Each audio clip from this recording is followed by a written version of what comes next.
Good afternoon, everyone. The webinar will begin shortly. Just give us a few minutes.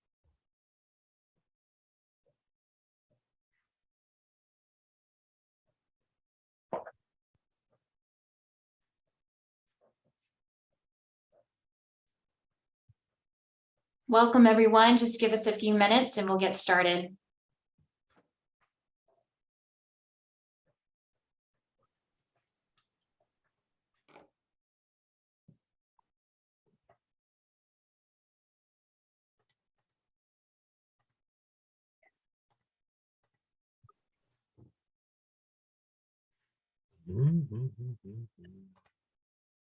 John, are those actually law books behind you? A little bit of engineering, a little bit of law, just a little bit of philosophy, a little bit of everything. All right. Well, I think we'll go ahead and get started. Good afternoon. My name is Jamie Moore. I'm a practice management advisor for the Florida Bar's Practice Resource Center. I welcome you to today's webinar on Introduction to Cybersecurity Awareness and Prevention. During the webinar, if you have a question for the presenters, please post it in the question and answer section on the bottom of the screen. Some of the questions will be answered by the presenters at the end of the presentation.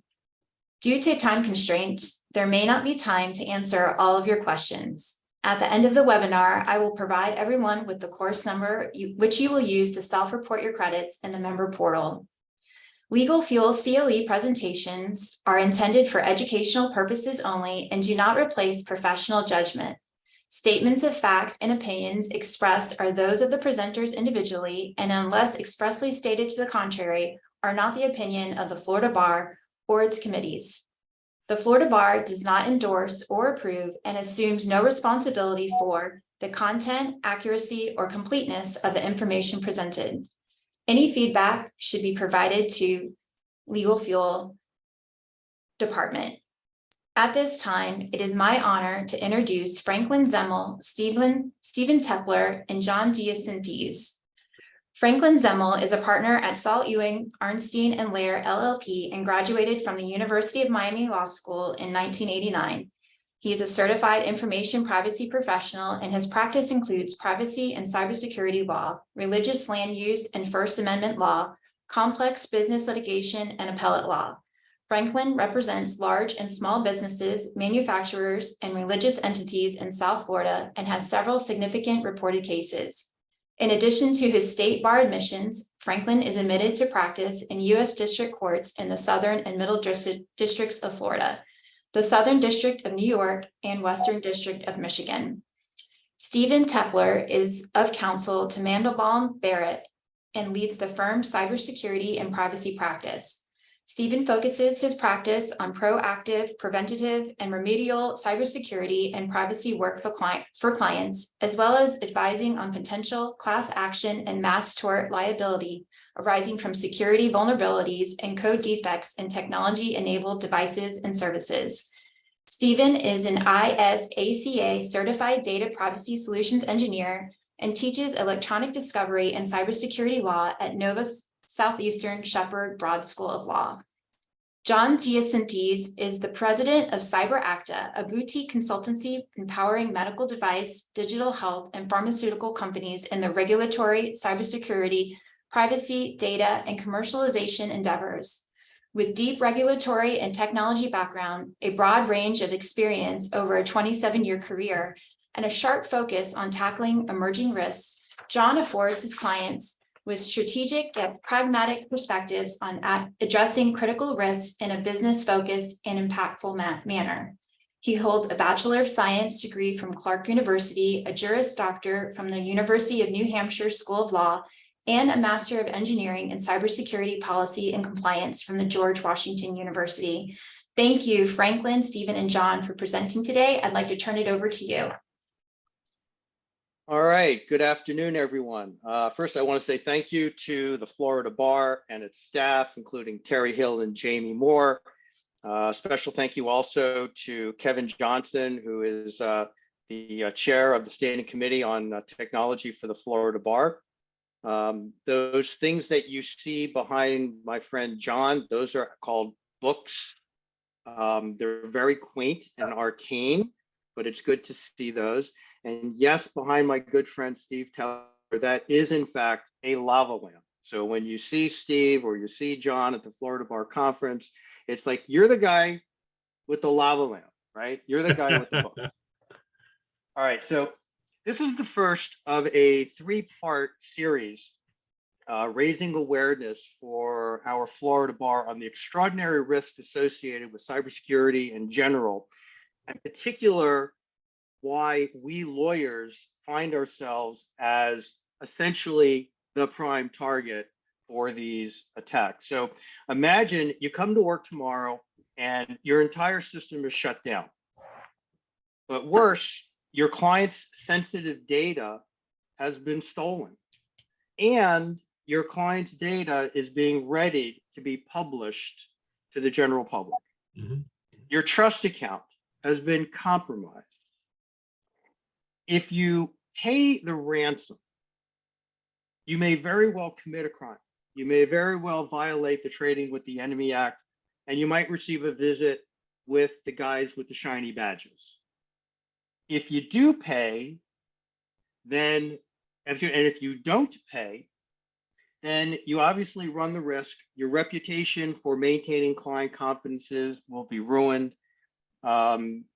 Your business and clients could be permanently lost, and it could be months, a year, and hundreds of thousands of dollars before your law firm is up and practicing again. You may also find, for those who are doing litigation, you may find that you're on the back end of contempt violations for violating confidentiality orders, or worse, attorney's eyes only designations for highly confidential information. So this webinar is designed to create issues of awareness. And the first thing we're going to do is we're going to talk about what is ransomware, and very important, how it has been evolving and evolving very, very quickly. Okay. We're also going to talk about how the personal information that we give away for free on Facebook and Instagram and LinkedIn directly leads to ransomware. And finally, John, in particular, John, we're going to talk about some of the minimum protective measures that we should be thinking about in terms of reducing our risk. Can we eliminate the risk? The answer is no, we cannot eliminate the risk. All right, so what I'd like to do is, okay. So what is ransomware and how has it evolved? So I'm sort of a romantic. I like the good old days. In the good old days, this is what we used to call traditional ransomware. So this is what you would see on your screen of your network for the highly publicized WannaCry hack. And so this is in the earlier years, right? This is the good old days of 4 years ago, right? And so I really want to read this so that you really get a feel for what we're dealing with, because these are straightforward business people for the most part. We're not talking about nation state actors. So what happened to my computer? Your important files are encrypted. Many of your documents are no longer accessible because they have been encrypted. Maybe you're busy looking for a way to recover your files, but do not waste your time. Nobody can recover your files without our decryption service. Can I recover my files? Sure.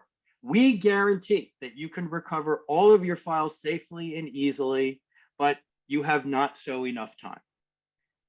This is really clever because you can decrypt some of your files for free. There's a decrypt button and you can click on it and you can see if it really works. But then they tell you that you have 3 days to submit payment, after which the price gets doubled. And then after 7 days, well, your files are gone forever. I always like this one. We will have free events for users who are so poor that they couldn't pay in 6 months. You have to understand, these are business people, they're criminals. But there's nothing, in these days, there was nothing you could do except lose everything, or penny. And they were very straightforward about it. I don't know about Bitcoin. I don't know how to buy it. They tell you how to do that as well. So that's those are the good old days when ransomware was devastating, but it's nothing close to what we're dealing with now. So ransomware clearly began to evolve. Let me try it this way. Okay. So this was one of my favorites. This came out after WannaCry. It was called Jigsaw. And Jigsaw got its name from the horrific movie series Saw. And so this puppet, which everybody remembers from the series Saw, he would just laugh at you. And each hour, more and more of your data was being destroyed until you paid. And there was a graph showing you how much of your data was being destroyed. And again, this is what I refer to as the good old days when you kind of had a bit of a sense of humor over something really awful. But then things began to change. So now let me introduce you to my friend, Black Cat. What's happened is that as we all began to react to ransomware by, let's say, backups, okay, we started doing much better. So we also learned that a lot of these decryption keys were available on the dark web. And so you could find the decryption key without even having to pay for it. So ransomware evolved. So the theft of your data, okay, now is an inextricable part of what we call double extortion ransomware schemes.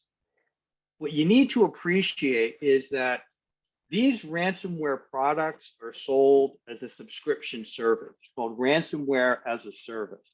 And it's not unheard of that to find 16 and 17-year-old kids being arrested or essentially breaking the law for pushing these ransom schemes. They literally acquire the software on consignment and they split it with the bad guys.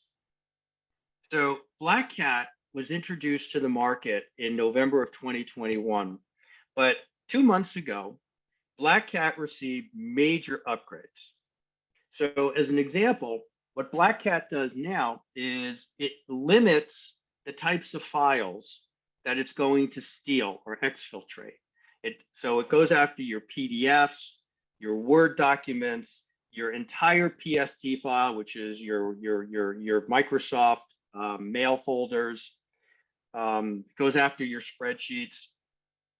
What's also interesting is it upgraded and added an eraser feature, which allows the threat actor to not only steal your data, but then destroy what they copied and took from you.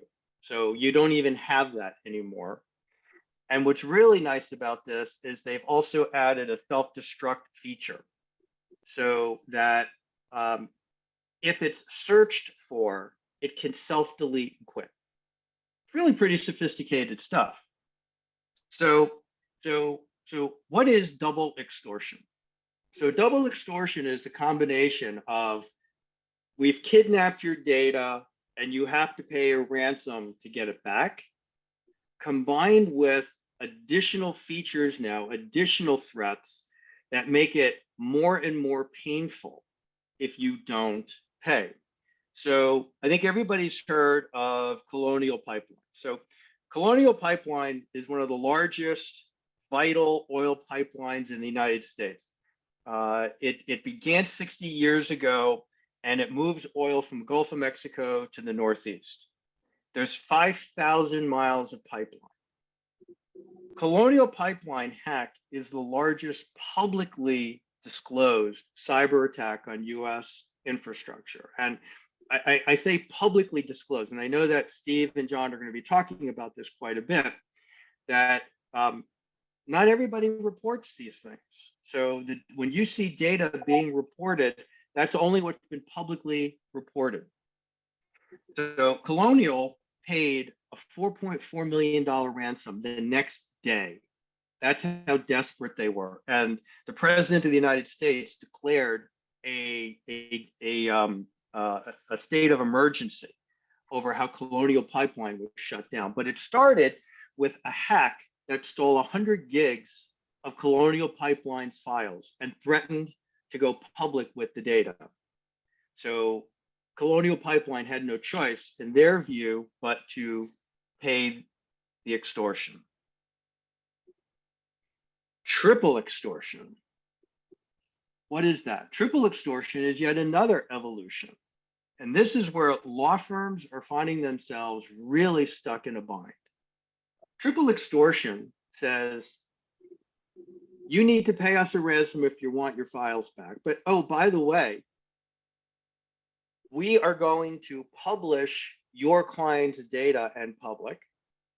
And now the threats are, they are now going directly to your clients and extorting your clients directly. So even if you didn't want it known while you were trying to figure out what you were going to do, they'll go directly to your clients and say, I have your lawyer's data. I have your highly protected information. And one of the things that we're going to learn today is that in the good old days, as soon as you clicked on something, the WannaCry screen, the jigsaw, that popped up on your screen and you knew you got hacked. But the average time that they are in your system now, before you know that you've been ransomed or hacked, 8 months is the average time. They are now in your system and they're very sophisticated and they are looking at everything. So they know exactly what buttons to push. And then there's the quadruple extortion. This is where they use, as an example, a dedicated denial of service attacks. I think a lot of us have heard about those, but this is where millions of computers all start sending requests to your system and it overwhelms it and shuts it down. So not only have you been ransomed, not only is your data going to go public, not only are they going directly to your clients, but you can't even get into your system anymore because they're overwhelming you. So that's how fast that ransomware has evolved. So how big of a problem is it? So this is out of Forbes magazine from June of this year, reflecting the average weekly attacks. Yes, that's weekly attacks as of the end of 2021. And I think that we're all going to tell you that what we're seeing in 2022 is far higher than what we're seeing here. And I'm sure that the next report is going to be consistent with that. But if you notice, if you look at insurance legal industry, so what this report is showing us is that there are on average 636 weekly attacks on law firms and insurance agencies, insurance companies. And again, that's an extraordinary number, and that's what makes us huge targets. Yes, we see that in education and research is by far the largest. Nothing like shutting down an entire school district. Certainly, we would expect to see a large number of attacks on government and military targets. You see utilities there, 736 attacks per week.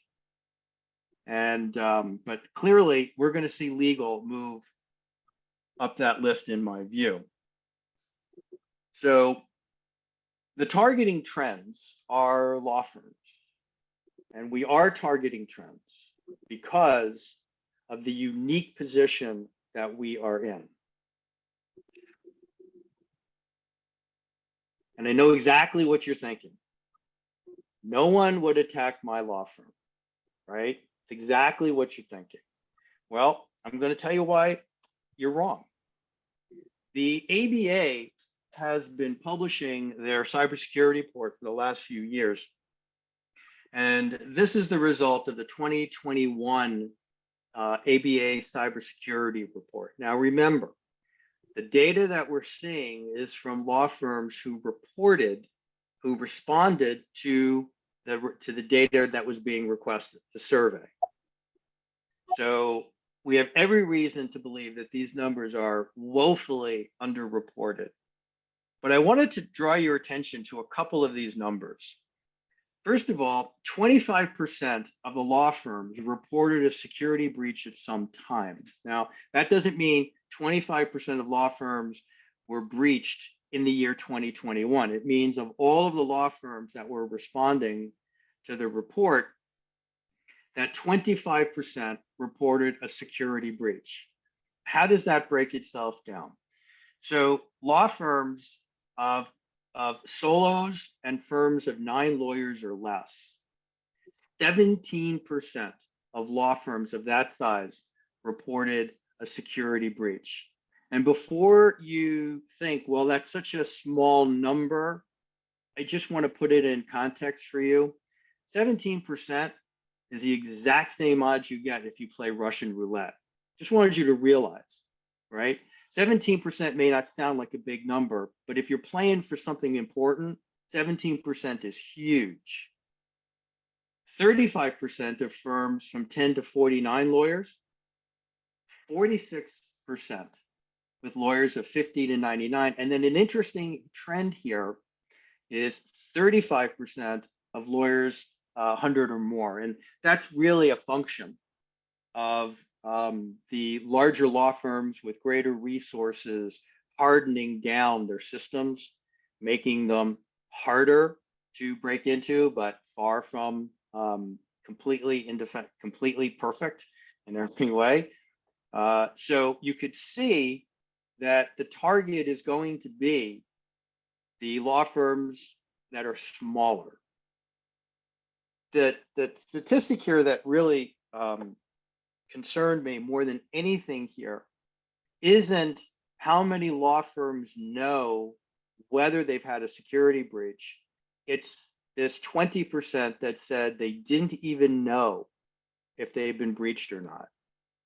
And this is really a scary thing because remember, if you're expecting my friend Jigsaw to pop up on your screen and say, aha, you've been hacked, that's just not the way that it's done anymore.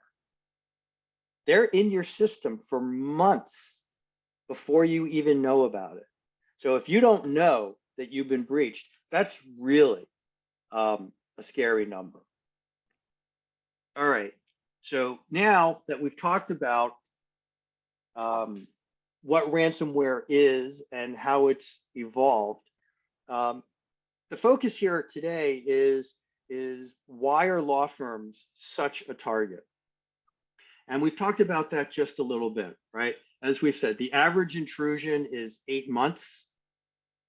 During the intrusion period, they are searching everything. By the way, they're searching to see if you have cyber insurance, so they know how much coverage you have. But more than that, they're looking into everything. They're looking into the C-suite partners' Google history to see what websites they've been going to. Okay, they can monitor your credentials as you log in to other sites. They are looking at your clients. They are looking to double extort you. They're preparing to release your own clients' information publicly. And there have been some well-documented law firm breaches. But I think that Steve and I can both tell you that while there are quite a few well-documented law firm breaches, the vast majority are not publicly reported for obvious reasons. It's getting hacked. It's a serious issue, and it's not being reported as broadly as it probably ought to be. So imagine that your attorney-client information is now public because you didn't pay. Imagine your client data is now out there in the world. If you're doing mergers and acquisitions, especially with respect to public companies, can you imagine the illegal stock trading that might be occurring? All the financial information, third-party data. Again, a lot of us all have third-party data under confidentiality agreements, all of it becomes available, including the protected health information for you and your associates and your secretary and everything else and everyone else that's in your firm. So that's the question, right? To pay or not to pay? That's the question. So what happens if you don't pay? Well, you can expect the complete loss of your data. Financial, employee health, trade secrets, archives, backups. While they're busy in your system for so long, yeah, they're infecting your backups too. Your business could be shut down for weeks or months. Imagine practicing law and you can't access anything. Your recovery expenses, you can be assured, will be hundreds of thousands of dollars, maybe more. You're going to lose all your work in process. Your reputation will definitely not be helpful. And on top of that, in many instances, you can expect lawsuits, including class action litigation, depending upon the size of the firm and the number of your clients whose data was hacked. And, in some instances, you may get visits from the FTC. Could happen. That's the good news, right? What happens if you do pay? Well, it's likely that most of your data will be restored, but not 100%. There's just too much file corruption that goes on. You're not likely to do that. But here's the thing. So the Office of Foreign Asset Control has very strict guidelines. And if you pay somebody that's on their list, well, you may very well have just triggered a violation of the Trading with the Enemy Act.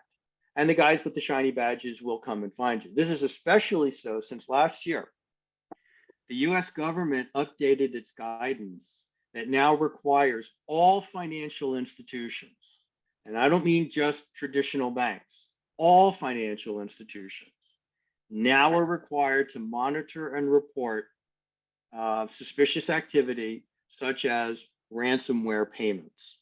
So it's become exceptionally difficult to even try to pay, but you need to be exceptionally careful if you do. All right, so how does the system, how do you get hacked? I mentioned earlier that open source intelligence, the data we give away for free is a big piece of that. And so what I'd like to do is turn it over to Steve Tepler, and we're going to talk about open source intelligence and how we do this to ourselves. Steve? Hey there. Thanks, Franklin, and thank you all for attending this. Let me share my screen really quick. And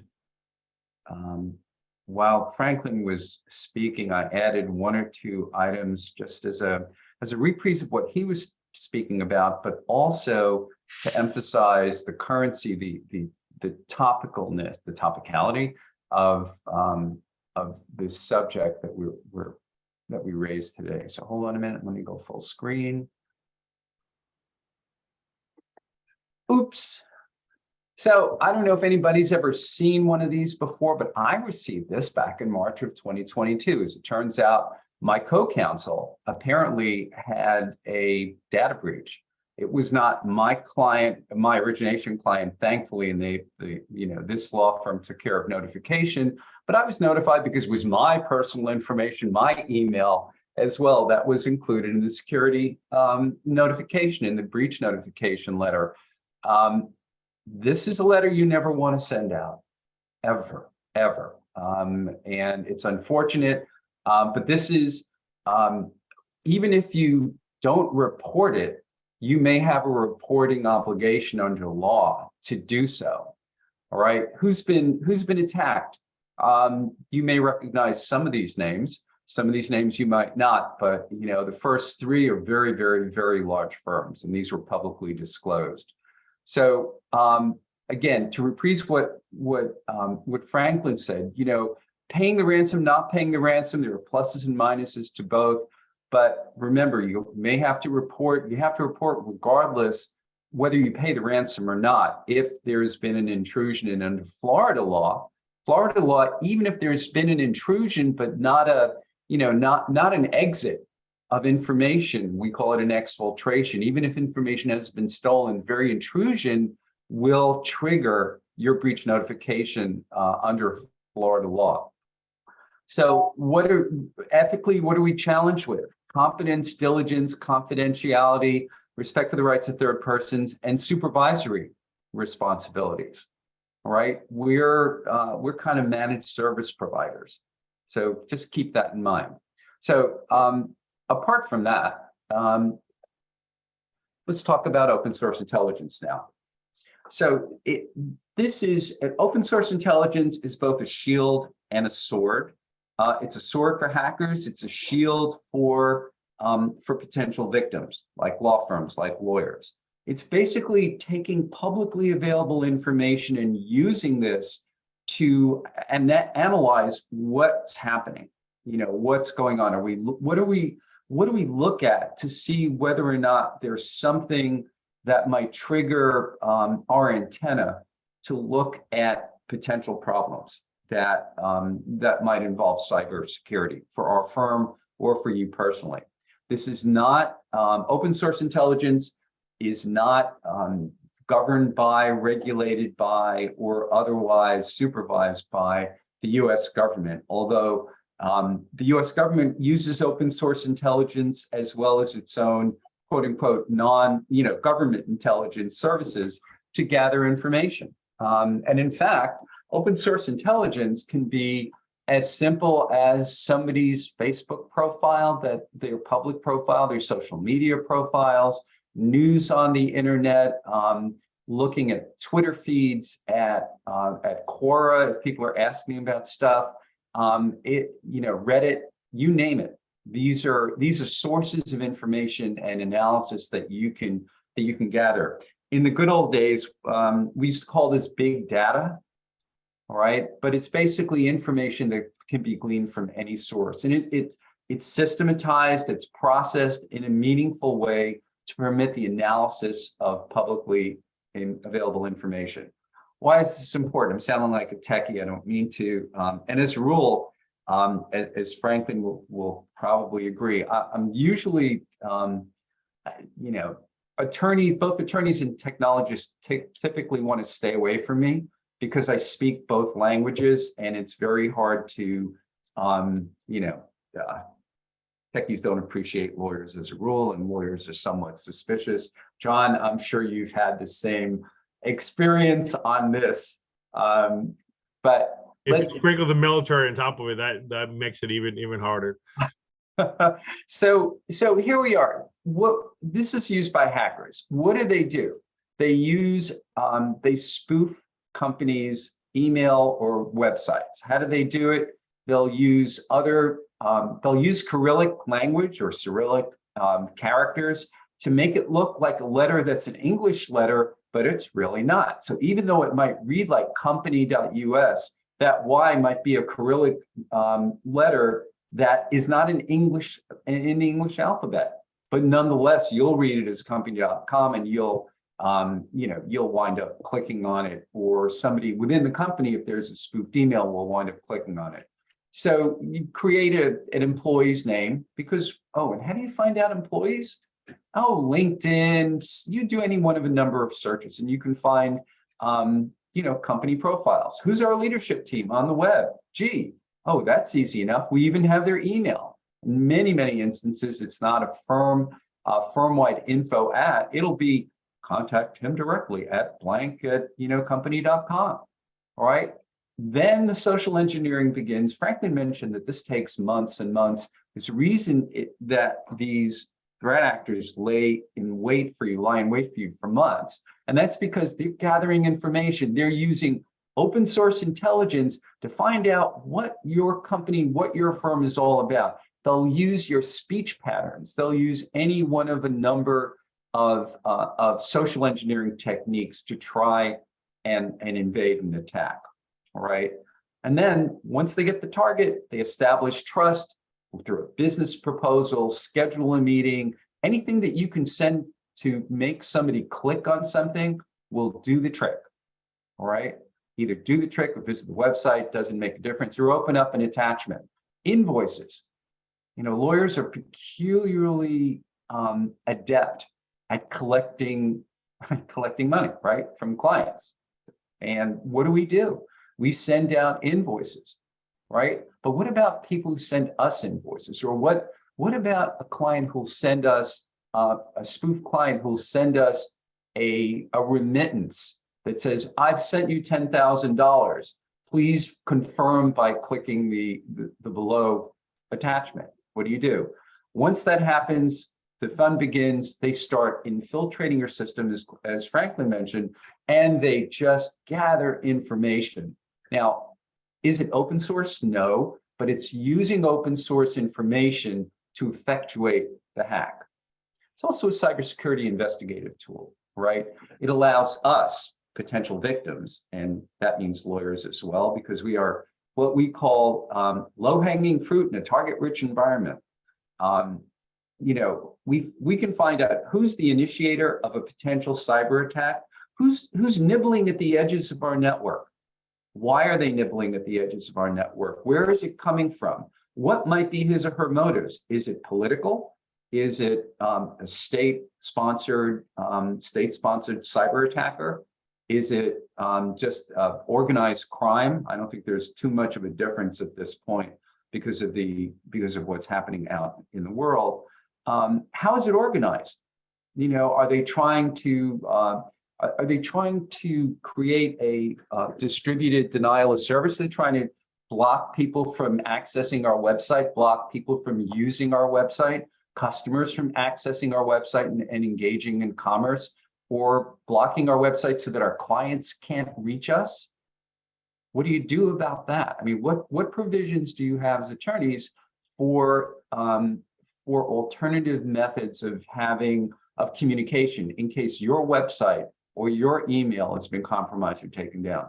What tools are being used? There are a variety of tools that are being used. There's a bunch of commercial tools that can be employed, licensed. Some are more expensive than the others. And what resources are involved in the attack?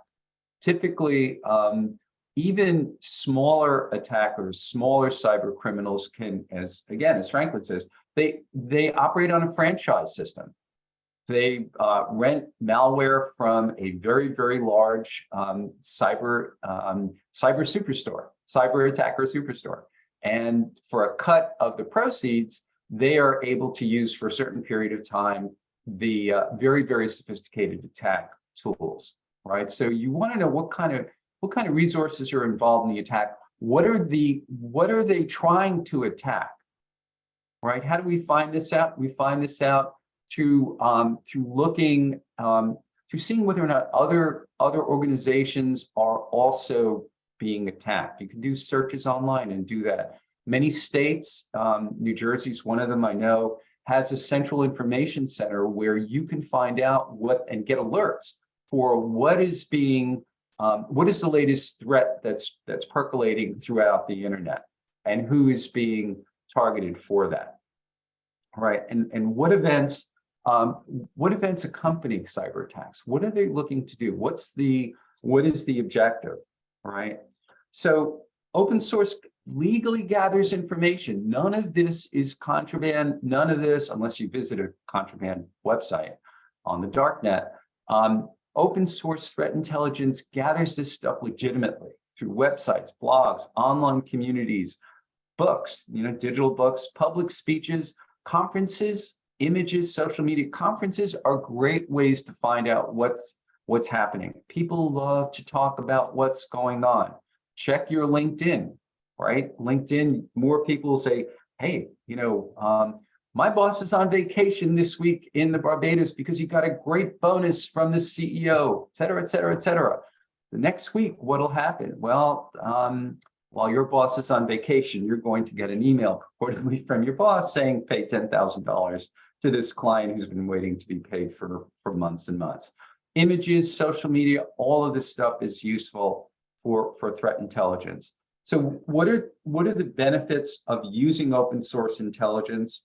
And this is something that you're not going to be the open source intelligent person at the firm who's going to do the research. You are going to be the recipient of this open source intelligence. We're busy being lawyers, and unless you're a cybersecurity attorney, right, practicing this every day as John does, as Franklin does, you're going to have the information fed to you. So what does this give you? It gives you information because, information is power, knowledge is power.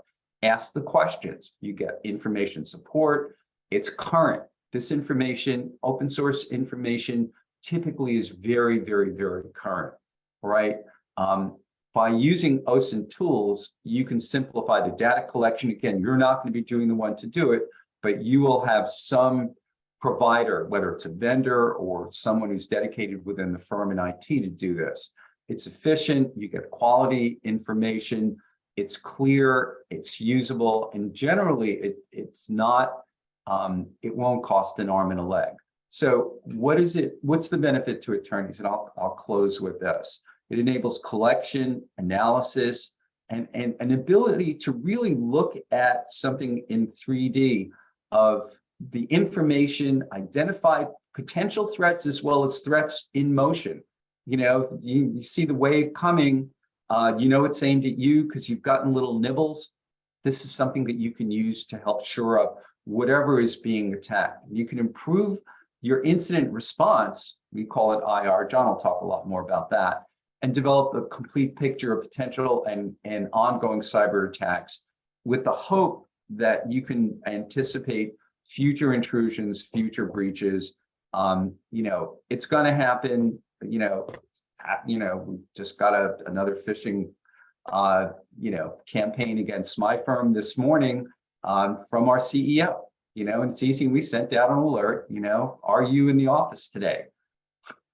I remote. So the question would be an immediate clue, but perhaps not to someone else who works in the office. With that, I'm going to hand this over to John and take it away, sir. All right, thanks, Hey, Steve. John. Yes, sir. John, just before you jump in. So Steve, so as an example, we talked about using Cyrillic, the Cyrillic alphabet. So one way that OSINT could work, Steve, you're familiar with the hallmark example, right? Why don't you explain the hallmark example so people get a feel for how that works? Oh, I'm going to let you do it because that's Okay. something I'm less familiar with. All right. So hallmark was a great scam for a while. If I've decided that I want to hack Steve Tepler's law firm as an example, so I would search for Steve Tepler on social media. I know his birthday. I know his children. I know his favorite places to go.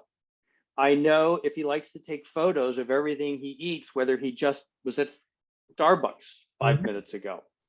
So on his birthday, since I know his birthday and I know the name of his wife and his children, if I'm a hacker, I just create an email from birthdays@hallmark.com, but instead of HALL, it's HAL1MARK.com.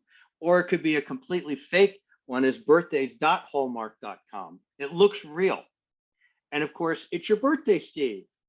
And you'd love to get an electronic birthday card for your birthday from your wife or your children. So you click on it and the game is over. Right?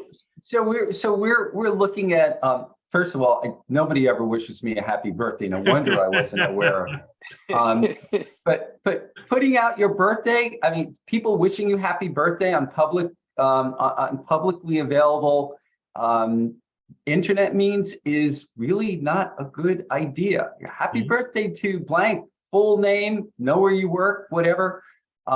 You're absolutely right. The things that are even more interesting is when people try to imitate an M by using two N's in a name, or two U's to create a W, which is what a W is. And it gets more and more interesting, but that's right.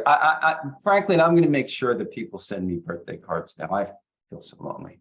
I sure hope so. But anyway, that was just one example of how open source intelligence works. That's all about getting us to click on something, and it's not enough to tell our staff and employees don't click on malicious links, right? Because how does anybody know what a malicious link is before they've clicked on it? If they knew it was, they wouldn't be clicking on it. So because we have employees and they have their own personal devices tied into our network systems as well, we are vastly subject to these hacks. And so it's a serious issue in every single which way. So now John is going to tell us certain ways that we should consider to protect ourselves. And then we're going to have another webinar that's going to be intermediate level. And then at the end of the spring, I think we're doing an advanced. So we're going to be trying to raise awareness at different levels over the next year. Okay, John. Thank you, Franklin. Thank you, Steve. And again, I think for everybody else, it's just really, before I get started, you guys are doing the kind of the gals, you're doing the first step in kind of building the awareness when it comes to cybersecurity. And I just want to make sure you guys understand that what Frank alluded to and what Steve talked about is that these are not hypotheticals. These actually, for the most part, have happened. So it's just not, these are not, figments of someone's imagination. I've seen worse in terms both on the military side and on the industry side. But for the most part, law firms are not being attacked by state actors. If you were, you would know about it. Is you would be attacked by criminals, and they're there to make money. And the idea behind it is that they know that the best way of doing it is really sit and wait, grab as much information as possible, and then redeploy to go after your clients, your firms. So this is what I'm going to go through is really some of the basic steps that you can take. It's just, you can apply it to your day-to-day life. You can apply it to your firm, tell your friends, your families, whatever, just to see kind of what's there. So let me just kind of get started. This is me. So why we're here, again, it's not a trick question. It's really just kind of what Franklin alluded to. Is just kind of the stepwise process of getting up. And what can you do? And for all we're going to talk about is really, it's about a defensive posture. We're not allowed to have an offensive capability, but this is what are the steps that somebody can do to really make it harder for a potential criminal to go after their clients, their money, their know-how. Is really understanding those common social engineering techniques that Steve talked about and Franklin alluded to, and see what's there. And what I call cyber personal is understand how do you as an individual are being presented. Some folks like Facebook or LinkedIn or whatever the case may be, is be mindful of those discussions. And the other part is there's a certain technicality that will come with it, is make it harder for them to steal your data, steal your information, make it harder. Is that, and one of the things that when I was at the Naval War College, one of the professors he said, is like, if you're running, being attacked by a bear and your buddy's there, you don't have to be faster than the bear, you have to be faster than your buddy. So that is kind of the analogy that I'm using, is that just be faster than somebody else. And look that you're a hard case for them to go into it.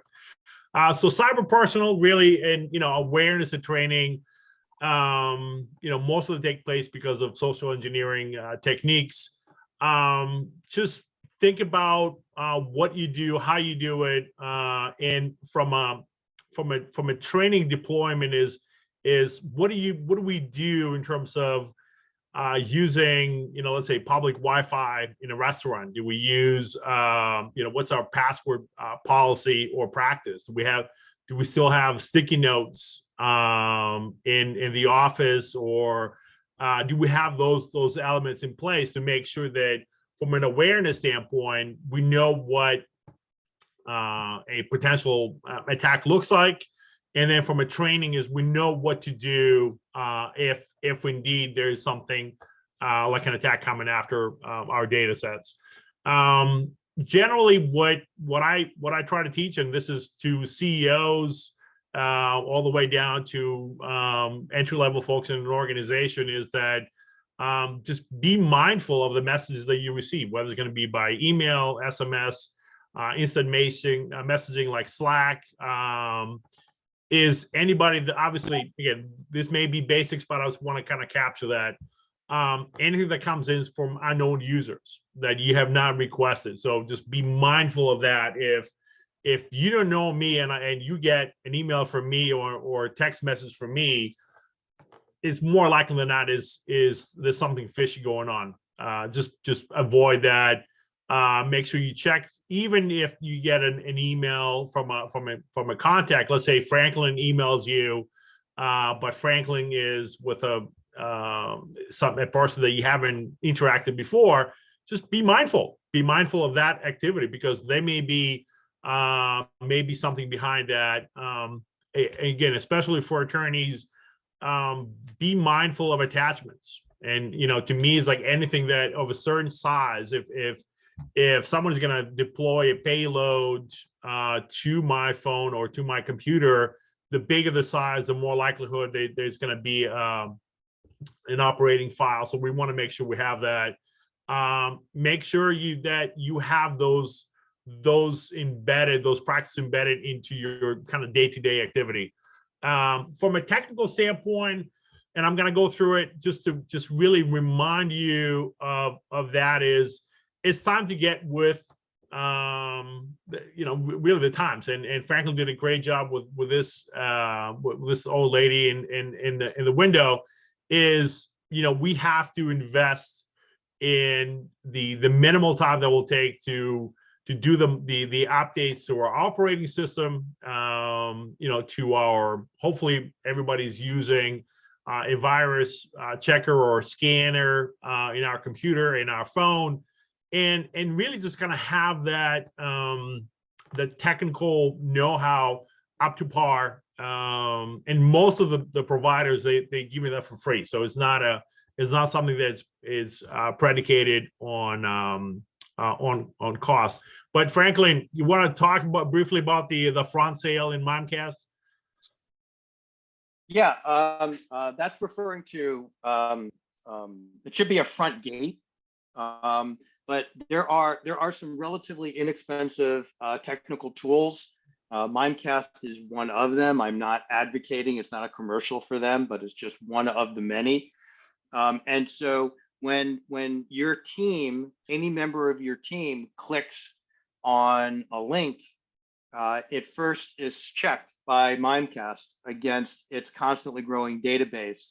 So that is just one of a really basic type of a defense mechanism, because again, you can be up to date on all of your antiviruses and whatnot, but it's not going to protect you from much of what we've been talking about today. Right. So that's what I was referring to here is a front gate. And again, Mimecast is just one of those. But John, you're going to talk about segmented design, which I think is a really critical piece. Yeah, and that's where kind of the next part is kind of going in that aspect of the cyber technical, is that is make sure, and I'll repeat this 3 times, is make sure that you make and keep at least 3 backups on different media. It's not just enough to say, well, I have a backup in my computer or my laptop. That's not a backup. Is you want to have the ability to go back and run your business, run your firm in a backup that may be in different media, whether it's going to be on a hard drive or cloud-based, or maybe on a separate holder somewhere else. But that is just important to make sure you have that have the ability to really do that, and have that ability to leverage that. And where you're going to put your backups is just as important, you know, where you're going to store it, but make sure that you have and try it out, test it out, you know, once a month, once every 3 months, that you can actually go back and restore, do a practice run. Is that, yeah, I can go back. Everything has been updated. I can go back and rerun my business off that. It's just easy enough to do. And it's important to have that in place. Just like John, I have to interrupt you and say testing a backup is so critical. Having a backup and having a recoverable backup live in two different worlds. And if you know, the last thing you want to do is have either a corrupted backup or some unavailable or incomplete backup that just puts you in the, you know, in the bullseye. Yeah, absolutely. And I think that's part of that good practice, is that once you get into the habit of testing it, you know, once a month or once every 3 months, to know that you can go back. If something were to happen, you can go back and say, yeah, you know, I'll pick it up again, and I can run in a matter of minutes, not hours, days, or months. Well, I think that we should also point out that yes, backups are crucial in every single which way, but you can't even rely on that all by itself, because again, they're in your system for months and they hack your backups too. So there's all sorts of other questions of having offline backups. And John, are you working with immutable backups? Are you recommending immutable backups at all? It's really ideally is once you have categorized your data and how important your data is, yes, absolutely. Immutable backups is a suggested way of going. John, you may want to describe what an immutable backup is before we. It's a backup that it's really, and I'll try to, is that only addresses the highest value data that exists within an organization, and that the means of backing it up is not subject to an attack, or is very well protected from any threats that may exist.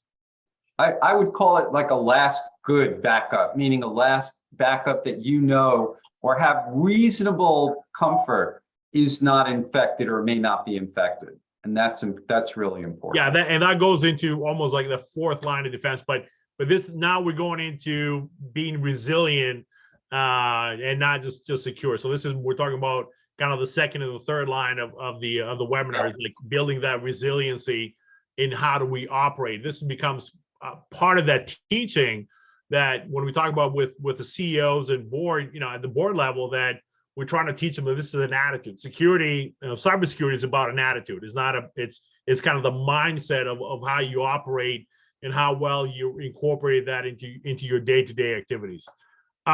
So this is one, and the next one is I know it's a hot topic of Steve's, is really having that, and I know Franklin's important to that one, is to having that encryption or having the ability that if something were to happen in your laptop or whatever service you're using, you have the ability, or you're using the modality to encrypt your laptop as well. I know Steve has some very good inputs on how to best deploy that. Yeah, you know, encryption right now is should be second nature for lawyers, period. If you have a laptop, modern day laptops all have encryption capabilities. Turn it on. If it's a Windows laptop, it's BitLocker. If it's a Mac, turn on File Vault.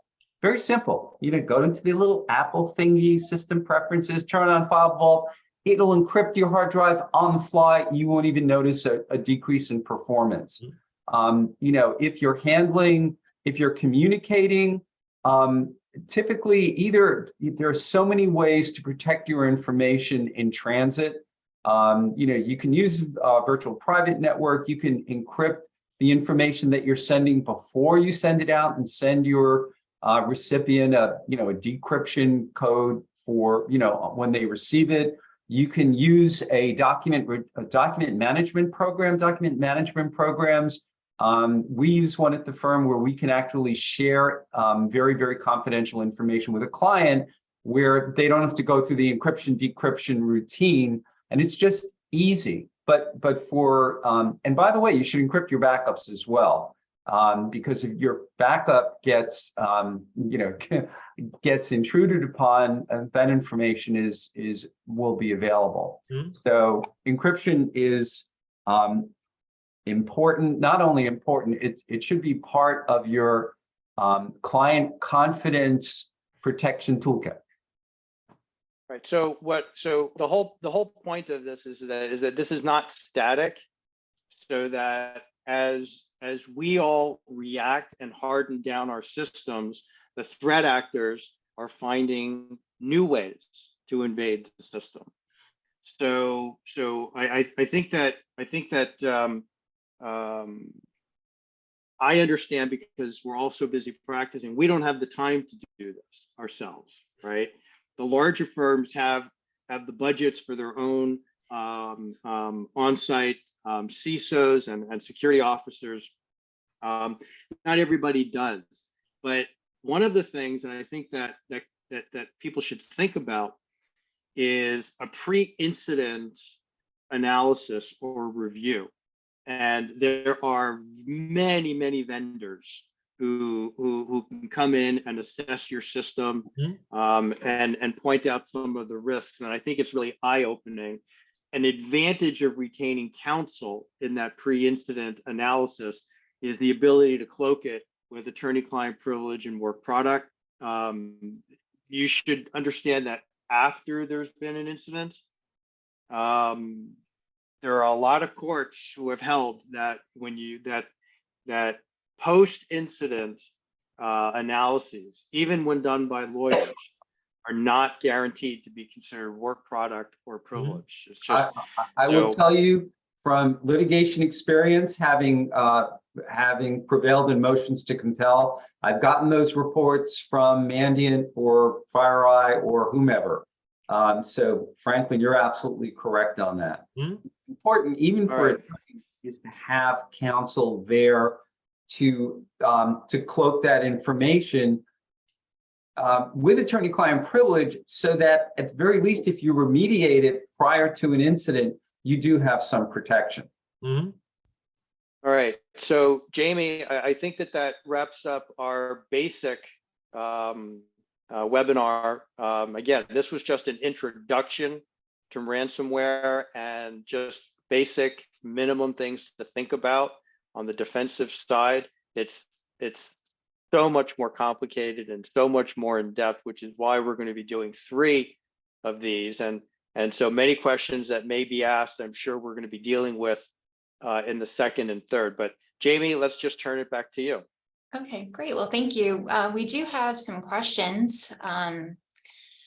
The first question is, once ransoms are paid, what kind, if any, of guarantee do victims have for like privacy and confidentiality of the previously stolen files? None. None. The answer is none. However, as odd as it sounds, these threat actors, for the most part, have to be principled, because if the vast majority don't do what they say they're going to do and destroy your client's data and return your data, then absolutely nobody would be paying it. But there is no guarantee at all. And look at it this way. As Franklin mentioned, you have double, triple, quadruple versions of ransomware, but almost all modern ransomware includes an exfiltration of information, stealing information, and then encrypting it. So, these threat actors, criminals, they want to double dip. The problem with a the difference between ransomware and an extortion of your information is that, like any other blackmailer, people keep coming back to the well. If you don't think that, threat actor A will then sell that information to threat actor B, who'll say, oh, by the way, I've come into on the dark web, I purchased your information. Pay me X amount in Bitcoin, and I promise never to release the information.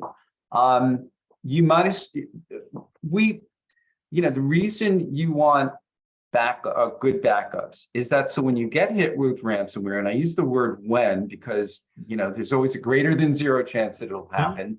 You have to realize, number one, you may not get the data back, so you have to have the backup, and then you have to be prepared to say, I have to assume that my information is out there. So you have to have a policy to say, how are we going to deal with this? What are we going to do? Who do we notify first? Do we notify insurance? Do we notify regulator? Do we notify our ethics council? What do we do? Well, I'll tell you what you don't do. You don't notify marketing. All right, you don't make it. But if your data has been exfiltrated, your client's data has been exfiltrated, it's not coming back. Okay, all the backups in the world aren't going to help. Once it's gone, and it does get resold on the dark web.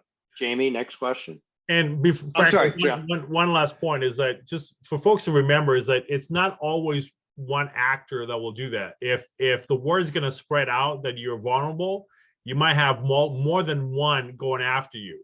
So it's a secret amongst the neighborhood, is that if somebody knows out of Ukraine or Nigeria or the Philippines or the US, this firm is vulnerable and there's money to be made, they're going to go after that. Or your local high school, where a bunch of 10th graders are saying, hey, I just got paid X numbers of dollars here. Now you go do it, right? So all right. No good answer, I know, but that's the way it is. All right. Okay. Next question. Do attacks generally occur through clicking on malicious links? I'd say a great majority are clicks on links. It's one vector. There's several hundred, but this is one vector of doing that. Yeah, I've seen some studies that have talked as much as 71% of all ransomware attacks were generated through your people clicking on things they shouldn't have clicked on. So let me put in a public service announcement here. We at the firm, we use a program that periodically tests us by sending out fake phishing messages to see if somebody clicks, and they're called campaigns. And these campaigns are very well written and customized for it. And we keep a scorecard. We keep a scorecard. I actually hit one of them because I was so busy. And this is your problem as a lawyer. You have 10 things going on in your mind. And it looked legitimate enough to click it, and I got dinged. So it's, it doesn't matter who you are. It doesn't matter the level of proficiency or knowledge that you have. You have to assume that somebody's going to try and may be successful in doing that. Yeah. We're finding in businesses that are exceptionally OCD about training. 13% of their people are still going to click on that link. And then what you have to worry about are not only you, but you have a supervisory responsibility, right? That means all of your admins, your your paralegals, your anybody who has access to your information. I just saw here's a good way to get into a lot of trouble. I just saw a post on a social media site where a lawyer said, I didn't know what this thing is. I didn't see the picture of it, but it looks either like a thumb drive or a Wi-Fi extender. So I plugged it into my MacBook. Leave the trash on the ground, folks. Never, ever. Well, number one, free, at the conference, whatever it is, USB sticks, don't, use good computer hygiene. What might be a good idea is, Jamie, why don't we run that first poll question? This is a poll question, and I swear it's supposed to be anonymous. No, it is. It is anonymous. Yep. Whether it could be hacked is a different story. So, but I swear it's completely anonymous in every single way. But we'd like to really get an honest answer from the approximate 200 registrants on this seminar. So Jamie, can you put up that first poll question? Sure. Any particular one, or are we just gonna go for? Yeah. The one that asks, how many people have been subject to a ransomware attack? Oh, gotcha.